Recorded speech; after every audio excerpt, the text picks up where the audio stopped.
അൽഹംദുലില്ലാ, കോഴി ബിരിയാണി ഇവിടെ തയ്യാറായിട്ടുണ്ട്.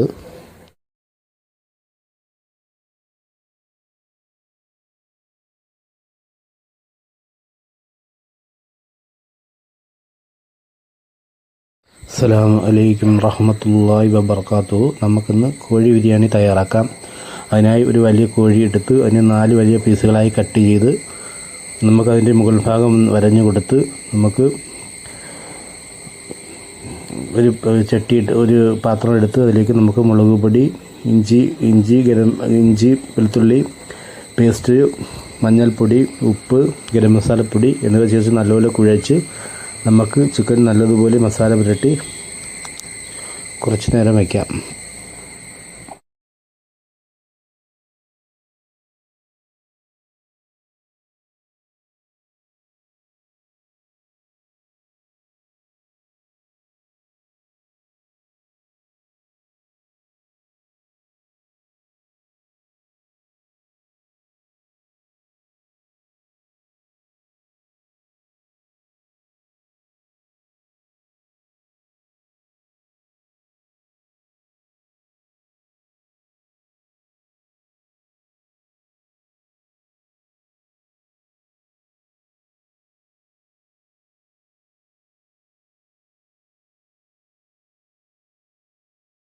അതിനുശേഷം നമുക്ക് ഒരു പാത്രമെടുത്ത് അടുപ്പിൽ വെച്ച് നമുക്ക് എണ്ണ ഒഴിച്ചു കൊടുത്ത് അതിൽ കുറച്ചധികം സവാള മൂപ്പിച്ച് മാറ്റി വയ്ക്കാം. കുറച്ച് മസാലയ്ക്ക് കൂടി വേണ്ടിയാണ് ഇങ്ങനെ ചെയ്യുന്നത്. അതിനുശേഷം നമുക്ക് അണ്ടിപ്പരിപ്പ്, മുന്തിരിങ്ങ, കറിവേപ്പില എന്നിവ കൂടി വറുത്ത് മാറ്റി വയ്ക്കാം. അത് കഴിഞ്ഞ് നമുക്ക് ചിക്കൻ അതിൽ ബാക്കി വന്ന എണ്ണയിലേക്ക് ചിക്കൻ ഇട്ട് കൊടുത്ത് നമുക്കത് വറുത്ത് കോരി മാറ്റി വയ്ക്കാം. ഇനി നമുക്ക് ചിക്കൻ്റെ മസാല തയ്യാറാക്കാം. അതിനായിട്ടൊരു പാത്രം അടുപ്പി വെച്ച് നമുക്ക് എണ്ണ ഒഴിച്ചു കൊടുത്ത് അതിലേക്ക് നമുക്ക് ഇഞ്ചി വെളുത്തുള്ളി പേസ്റ്റ് ഇട്ട് കൊടുക്കാം. അത് കഴിഞ്ഞ് നമുക്ക് വറുത്ത് വെച്ചിരിക്കുന്ന സവാള തട്ടി കൊടുക്കാം. ഇതിന് സവാള ഒന്ന് വഴണ്ടി വരുമ്പോൾ നമുക്ക് അതിലേക്ക് മുളക് പൊടി, മല്ലിപ്പൊടി, മഞ്ഞൾപ്പൊടി, ഉപ്പ്, ഗരം മസാലപ്പൊടി എന്നിവ ചേർത്ത് നല്ലപോലെ ഒന്ന് വഴണ്ടി വരുമ്പോൾ അതിലേക്ക് നമുക്ക് തക്കാളി ചേർത്ത് കൊടുക്കാം. തക്കാളി ചേർത്ത് കൊടുത്ത് കുറച്ച് ചൂടുവെള്ളം ഒഴിച്ച് നമുക്ക് കുറച്ച് മല്ലിയിലയും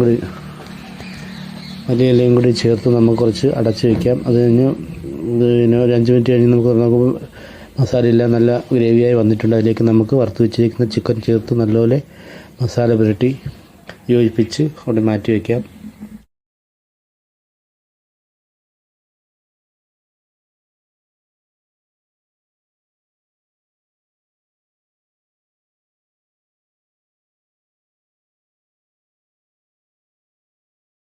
ഇനി നമുക്ക് ബിരിയാണിക്കുള്ള ചോറ് തയ്യാറാക്കാം. അതിനായിട്ട് ചോറ് വേവിച്ച് നമുക്കൊരു കണ്ണാപ്പയിലേക്ക് മാറ്റി വയ്ക്കാം.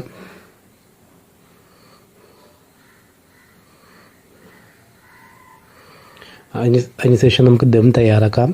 അതിനായിട്ട് നമ്മൾ ചിക്കനിലേക്ക് നമുക്ക് നെയ്യ് ഒഴിച്ചു കൊടുക്കാം.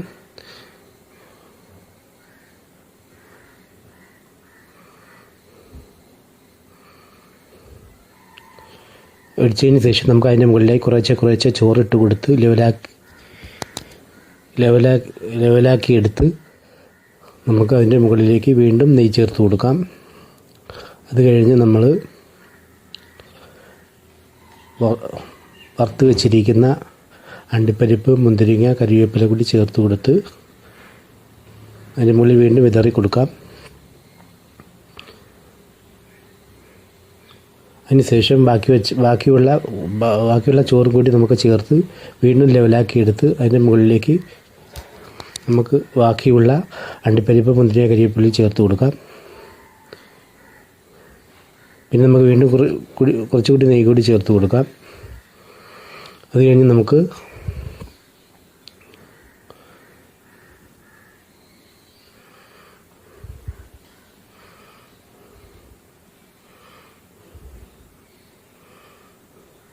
പുതിനയില, മല്ലിയില ചേർത്ത് കൊടുത്ത് നമുക്ക് അടച്ച് അടുപ്പിൽ വയ്ക്കാം.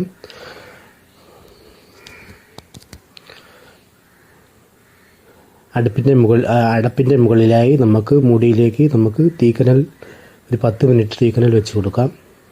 അതിനുശേഷം 10 മിനിറ്റ് കഴിഞ്ഞ് നമുക്ക് മൂടി തുറന്ന് നമുക്ക് നോക്കുമ്പോൾ നമുക്ക് ചിക്കൻ ബിരിയാണി ഇവിടെ തയ്യാറായിട്ടുണ്ട്.